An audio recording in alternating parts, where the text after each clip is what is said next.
Good morning, students. Today we will do a question from NCERT. First chapter unsolved problems में से exercise का question number 1.29 number question 28 number question number 1.28 को ध्यान से सुनना। पहले हम क्वेश्चन बोलते हैं क्या है। 1.28 एक्सरसाइज का क्वेश्चन है। क्या लिखा हुआ है इसमें? ए पार्ट में गिवन है a conductor A with a cavity as shown in figure बनाई हुई है। ये कंडक्टर ए बनाया, इसके अंदर एक कैविटी है। Conductor A with a cavity in it is as shown in figure.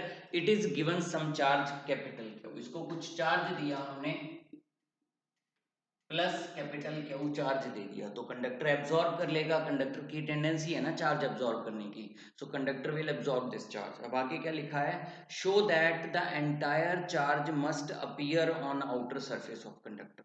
हमने शो करना है कि जितना भी चार्ज हमने कंडक्टर को दिया है that will lie on outer surface of conductor.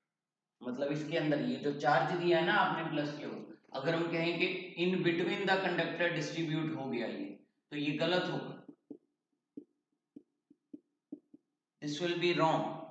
Charge इस तरह through out the conductor distribute नहीं होगा। हमने शो करना है कि charge will only lie on the outer surface. हमने शो करना है charge will only lie on the outer surface, कि यहां से इस आउटर सरफेस के ऊपर सारा का सारा बिखर जाएगा। ये शो करना है whole of this positive charge plus Q will lie on the outer surface of conductor. अब एक बात सुन लो, इलेक्ट्रोस्टैटिक ऑफ कंडक्टर्स में आगे हम सेकेंड चैप्टर में पढ़ेंगे। इलेक्ट्रोस्टैटिक ऑफ कंडक्टर में उसमें क्या पढ़ना है हमने, सुना ध्यान से। उसमें हम करेंगे इन स्टैटिक कंडीशन। इन स्टैटिक कंडीशन मतलब जब एक चार्ज स्टेबल हो एकदम। इन static condition means when no current is flowing through the conductor, means when no current is flowing through conductor, is flowing through conductor,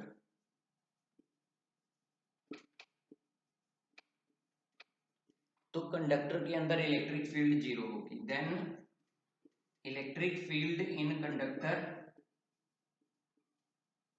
is zero. सही भी है। जब charge in static condition when no current flows then electric field inside the conductor is zero. अब होगा क्या, ध्यान से देखना। कंडक्टर के अंदर इलेक्ट्रिक फील्ड जीरो है। अगर वैसे भी कंडक्टर के अंदर इलेक्ट्रिक फील्ड होती तो सारा का सारा पॉजिटिव चार्ज, जो चार्ज मूवेबल चार्ज है कंडक्टर के अंदर, तो मूवेबल चार्ज होता है ना। अगर इलेक्ट्रिक फील्ड हो कंडक्टर में तो वो स्टेबल रह ही नहीं पाएगा charge. Electric field force exert करवाएगी। Electric field will exert force on that charge, मतलब चार्ज कंडक्टर के अंदर मूव करता रहेगा। But in static condition, in stable condition, whole of the electric field inside the conductor is zero. अगर electric field inside the conductor zero है, ये second chapter में करेंगे। इलेक्ट्रोस्टैटिक पोटेंशियल एंड कैपेसिटर में प्रॉपर्टीज इलेक्ट्रोस्टैटिक ऑफ कंडक्टर करते हैं, उसमें हम कहते हैं कि इन static condition electric field inside the conductor is zero. अब अगर इलेक्ट्रिक फील्ड जीरो है इस कंडक्टर के अंदर, हमने शो करना है कि इसके अंदर नेट चार्ज भी जीरो है। हमने शो करना है कि इसके अंदर नेट चार्ज भी जीरो है। आप ये वाली लाइन लिखेंगे, in static condition no current is when no current is flowing electric field in the conductor is zero. Net charge भी जीरो शो करना है ना हमने। इस कंडक्टर के अंदर एक गॉसियन सरफेस ड्रॉ कर दो। We draw Gaussian surface just inside the surface. Surface के जस्ट इनसाइड मैंने एक गॉसियन सरफेस ड्रॉ कर दी। अब इस गॉसियन सरफेस पे इलेक्ट्रिक फील्ड कितनी है? जीरो, क्योंकि कंडक्टर के अंदर इलेक्ट्रिक फील्ड कितनी है? Zero. By Gauss law, by Gauss law E dot ds over the closed surface is equal to q enclosed upon epsilon naught। But क्योंकि E zero है, electric field Gauss law में flux होती है dot product of field and area. अब क्योंकि electric field ही zero है तो ये टर्म जीरो बन गई। Zero is equal to q enclosed by epsilon naught। q enclosed it means q enclosed equal to zero आ गया। Means net charge enclosed in this Gaussian surface is zero. मतलब charge, अगर electric field को zero बनाना है तो इसके अंदर चार्ज जीरो होना चाहिए। What does it mean? जो आपने चार्ज दिया है पॉजिटिव चार्ज, वो कहाँ गया? पॉजिटिव चार्ज सरफेस पे लाई करेगा। Positive charge will lie on the outer surface, इसकी सरफेस के ऊपर लाई करेगा। Whole of that positive charge will lie on its outer surface. I hope यहाँ पर आप, यहाँ तक आप समझ गए होंगे। Whole of the positive charge lie on outer surface. या आप इसको इस तरह से भी देख सकते हैं, क्यू एनक्लोज्ड जीरो है। एक्सक्यूज मी, इसका मतलब ये नहीं कि कंडक्टर के अंदर चार्ज नहीं है, चार्ज है, क्योंकि after all matter is made of charge particles, positive and negative, electrons proton neutron, electrons and proton तो है ना सभी के अंदर। बट ये है कि अंदर जितना पॉजिटिव चार्ज है उतना ही नेगेटिव चार्ज है। It is cancelling each other. जो भी एक्सेस चार्ज दिया है आपने, बाहर से एक्स्ट्रा चार्ज दिया है, ओवरऑल मैटर तो न्यूट्रल रहता है ना, बट आपने जो एक्सेस चार्ज दिया वो इसकी आउटर सरफेस पे ही रहेगा, यही प्रूव करना था। इसको आप इस तरह से भी बता सकते हो कि ये कंडक्टर है, इसके अंदर कैविटी है, अगर चार्ज दोगे पॉजिटिव चार्ज, अब कंडक्टर है, कंडक्टर के अंदर तो चार्ज मूव कर सकता है ना, कंडक्टर के अंदर चार्ज मूव कर सकता है। अब होगा क्या, ये सारे चार्ज एक दूसरे को रिपेल करेंगे, all these charges will repel each other. ये वाला इधर जाके गिरेगा, ये इधर इधर, सारे चार्जेस एक दूसरे को रिपेल करते करते एक दूसरे को सरफेस पे पहुंचा देंगे। मतलब जितना भी एक्सेस चार्ज था कंडक्टर में, whole of that excess charge lie on outer surface. सारा का सारा वो पॉजिटिव चार्ज आउटर सरफेस के ऊपर लाई करेगा। तो ये तो था इस क्वेश्चन के फर्स्ट पार्ट का सॉल्यूशन। फर्स्ट पार्ट में यही पूछा हुआ था, शो दैट एंटायर चार्ज, आपने चार्ज दिया इसको, प्लस क्यू चार्ज दिया था, show that entire charge must appear on the outer surface of conductor. तो ये तो है फर्स्ट पार्ट का सॉल्यूशन। आप इस तरह से शो कर सकते हो, ये लाइन लिख के, since electric field is zero it means Q enclose zero, या फिर वो इस ये भी बता देना प्लस ये भी, if there exist charge inside the conductor, charge can move inside the conductor, repel each other, whole of charge settle at the surface, surface के ऊपर सेटल हो जाएगा। तो ये ए पार्ट का सॉल्यूशन है इसके। ओके बेटा, अभी इसी क्वेश्चन का बी पार्ट देखेंगे हम। बी पार्ट में क्या पूछा हुआ है, था तो वैसे ही कि कंडक्टर था, उसके अंदर एक कैविटी थी, there was a cavity inside the conductor, और आपने कुछ एक्सेस चार्ज दिया था प्लस क्यू, वो प्लस क्यू कहाँ सेटल हो गया था, बाहर वाली सरफेस। सो आउटर सरफेस के ऊपर कितना चार्ज है, प्लस क्यू, आउटर सरफेस के ऊपर कितना चार्ज है, plus capital Q, charge on the outer surface is plus capital Q. अब आगे क्या कह रहे हैं, ध्यान से सुनना, another conductor B, another conductor B with charge small q is inserted into the cavity keeping B insulated from A। ये कंडक्टर हमारा A था, कहते कैविटी के अंदर एक और चार्ज रख दिया हमने small q, we insert a new charge small q inside the conductor, एक और कंडक्टर था B, उसके ऊपर चार्ज था small q, we place it inside the cavity. अब आगे शो करना है, show that total charge on outer surface of A is, A की आउटर सरफेस पे कहते हैं अब टोटल चार्ज कितना आ जाएगा, क्यू प्लस स्मॉल क्यू। ये देखना है। आप लोग सोच रहे होंगे कि स्मॉल क्यू चार्ज को तो हमने इनसाइड द कैविटी रखा है, और ये भी लिखा है कि बी इज इंसुलेटेड फ्रॉम ए, फिर भी ये आउटर सरफेस पे Q plus small Q charge कैसे आ जाएगा, हम यही बताते हैं। अब ध्यान से सुनना कैसे होगा। चैप्टर की स्टार्टिंग में ही आपने इलेक्ट्रोमैग्नेट इंडक्शन किया था, चार्ज बाय इंडक्शन। इंडक्शन में क्या था कि ये प्लस क्यू चार्ज है रखा हमने, ये क्या करेगा, अभी थोड़ी देर पहले मैंने बताया था कि कंडक्टर के अंदर पॉजिटिव चार्ज भी है, कंडक्टर के अंदर नेगेटिव चार्ज भी है, कंडक्टर के अंदर मूवेबल चार्ज होता है ना।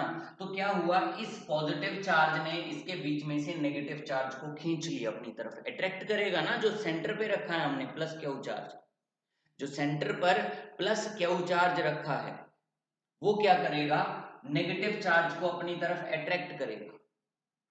तो सारा का सारा नेगेटिव चार्ज यहां आ जाएगा। और कंडक्टर में प्रॉपर्टी होती, जितना चार्ज आपने प्लस क्यू यहां पर रखा है, इंड्यूस भी कंडक्टर के सामने उतना ही होता है, सामने सेम चार्ज इंड्यूस होता है माइनस क्यू। अब आपके मन में क्वेश्चन आ रहा होगा कि माइनस क्यू इधर क्यों आ गया सर, पहले तो पॉजिटिव चार्ज पड़ा था सरफेस के ऊपर, तो इसके अंदर जो नेगेटिव है वो क्यों नहीं चला गया उसके पास। बेटा वो उसके पास इसलिए नहीं गया क्योंकि इसके अंदर ओवरऑल पहले अंदर वाला चार्ज तो न्यूट्रल था, जितना पॉजिटिव था उतना ही नेगेटिव, पॉजिटिव ने नेगेटिव को पकड़ के रखा हुआ था। अगर इसकी पॉजिटिव पर रिपल्सिव फोर्स है, नेगेटिव पर अट्रैक्टिव, बट ये बाउंडेड है अभी inside the conductor. Positive and negative are bounded with each other, दोनों एक दूसरे को न्यूट्रल करके रखे हुए हैं, इसीलिए इस पॉजिटिव की स्ट्रेंथ उसके ऊपर नहीं लग रही, इस पॉजिटिव की स्ट्रेंथ उसके ऊपर नहीं लग रही। बट जब हमने कैविटी के अंदर क्यू चार्ज रखा, स्मॉल क्यू, तो क्या हुआ, आउटर सरफेस के ऊपर माइनस क्यू इंड्यूस हो गया, आउटर सरफेस के ऊपर माइनस क्यू इंड्यूस हुआ। अब बाकी का जो बचा चार्ज अंदर plus Q, plus small Q, क्योंकि माइनस क्यू तो इनर सरफेस के ऊपर आ गया, प्लस क्यू कहां जाएगा, plus Q will go on the outer surface, तो आउटर सरफेस के ऊपर प्लस क्यू और चला गया,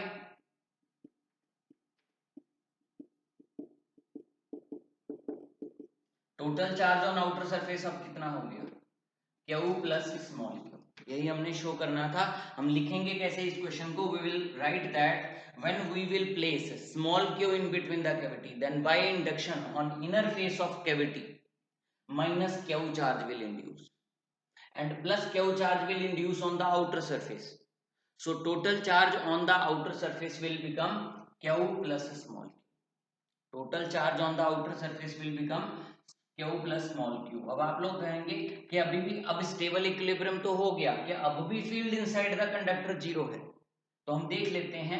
मैंने कंडक्टर के अंदर गॉसियन सरफेस बना दी, अब इस गॉसियन सरफेस के अंदर नेट चार्ज कितना एनक्लोज्ड है, E dot ds over the close surface is equal to net charge कितना एनक्लोज्ड है, सेंटर पे प्लस क्यू है, आसपास माइनस क्यू चार्ज है, आसपास माइनस क्यू चार्ज है, तो क्यू एनक्लोज्ड तो जीरो ही रहा upon epsilon not, Q enclose plus Q minus Q zero हो गया ना। अगर चार्ज जीरो हो गया it means electric field is zero, means जो हमने कंडीशन बताई थी इलेक्ट्रोस्टैटिक ऑफ कंडक्टर में वो बात ठीक है कि net field inside the conductor zero ही रहेगी। एक और बात, इसी कंडीशन को सेटिस्फाई कराने के लिए यहाँ पर अंदर माइनस क्यू चार्ज इंड्यूस हो, अगर माइनस चार्ज क्यू से ज्यादा हो जाता या माइनस क्यू से कम हो जाता तब तो इलेक्ट्रिक फील्ड आ जाती ना इनसाइड द कंडक्टर, फिर गॉस लॉ लगाते वो वैलिड ही नहीं रहता, इसीलिए यहाँ पर माइनस क्यू चार्ज इंड्यूस हुआ है सेम स्ट्रेंथ का, ताकि net field inside the conductor अभी भी जीरो रह सके। अब उसके बाद सी पार्ट करते हैं इसी क्वेश्चन का, ये तो था बी पार्ट इस क्वेश्चन का। सी पार्ट में क्या बोलते हैं इस क्वेश्चन के, ध्यान से सुनना। In part C of this question लिखते हैं, a sensitive instrument is to be shielded from strong electrostatic field in the environment. एक सेंसिटिव इंस्ट्रूमेंट है, कोई इंस्ट्रूमेंट है हमारे पास, कहते हैं उसको स्ट्रॉन्ग इलेक्ट्रोस्टैटिक फील्ड्स है ना जो एनवायरनमेंट में, उससे बचाना है। स्ट्रॉन्ग इलेक्ट्रोस्टैटिक फील्ड्स हैं जो एनवायरनमेंट में, उससे बचाना है, तो उसको कैसे बचाएंगे, ध्यान से सुनना। हम क्या करेंगे, कंडक्टर के अंदर कैविटी बनाएंगे, उसके अंदर इंस्ट्रूमेंट को बना देंगे। वी विल प्लेस, ये इंस्ट्रूमेंट रख दिया हमने कैविटी के अंदर, क्योंकि जो भी चार्ज देंगे आप वो एक्सटर्नल सरफेस के ऊपर लाई करेगा, जो भी चार्ज देंगे आप वो एक्सटर्नल सरफेस के अंदर ऊपर लाई करेगा। Electric field inside the conductor zero होगी, electric field on inside the cavity zero होगी। बाहर जितनी भी स्ट्रॉन्ग फील्ड हो, बाहर जितनी मर्जी स्ट्रॉन्ग फील्ड हो, वो बस कंडक्टर की सरफेस तक ही आएगी, इनसाइड द कैविटी उसका इफेक्ट नहीं होगा। ये भी पार्ट हम नेक्स्ट चैप्टर में करते हैं, इलेक्ट्रोस्टैटिक शील्डिंग बोलते हैं इसको। ये भी क्वेश्चन उसके बाद होना चाहिए। Second chapter electrostatic potential and capacitor में इलेक्ट्रोस्टैटिक ऑफ कैपेसिटर्स हैं, उसका लास्ट पॉइंट दिया हुआ है इलेक्ट्रोस्टैटिक शील्डिंग, और उसमें कहा गया है कि कैविटी के अंदर जितनी भी सरफेस है it is shielded out from all the electrostatic fields inside the environment. Environment में जितनी भी इलेक्ट्रोस्टैटिक फील्ड्स हैं उससे शील्डेड रहता है। तो आप ये कह रहे थे sensitive instrument is to be shielded from strong electrostatic field in this environment, so just a possible way. Possible way क्या है, you place that instrument inside a cavity in a conductor, उसके ऊपर कोई इलेक्ट्रिक फील्ड्स का effect नहीं होगा। आप conductor के अंदर बैठे हो, जैसे कार के अंदर बैठे हो, car is made up of conductor, उसके अंदर आप अगर बैठे हो तो क्या होगा, आपके ऊपर बाहर वाली इलेक्ट्रोस्टैटिक फील्ड्स का कोई इफेक्ट नहीं, कैविटी हो गई ना, बाहर वाली इलेक्ट्रोस्टैटिक फील्ड का कोई इफेक्ट नहीं होगा, क्योंकि cavity is shielded from outer electrostatic field. इस क्वेश्चन में इतना ही था, आई होप आप समझ गए होंगे। अगर नहीं समझ आया तो दोबारा से इसको चला के देख लो, अगर नहीं फिर भी पता लगे you can still ask me. Thank you.